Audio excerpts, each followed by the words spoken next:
Welcome to McPlum, simple solutions served daily. You begin by confirming the Pixel model and whether the bootloader is locked. This matters because the method interacts with firmware.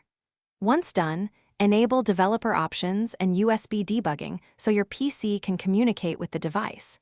Make sure the battery is above 50%, back up important files, and connect a reliable USB cable. You need ADB and Fastboot installed on the computer. If not, install them now. This gets you into the execution phase immediately. You will now run ADB to confirm the device appears authorized. Accept any RSA prompts on the Pixel. Next, boot into Fastboot mode and flash the specific non-PTA firmware blob or carrier config that enables SIM recognition. Follow exact file names and Fastboot commands.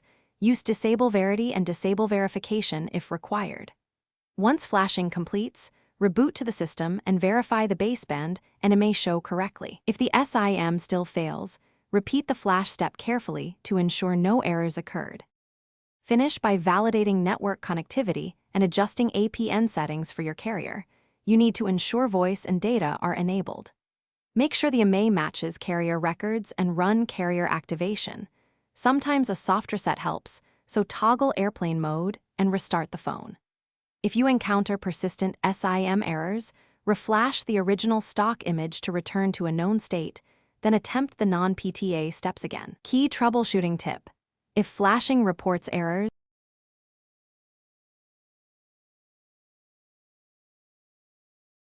Thanks for watching. Stay juicy and subscribe.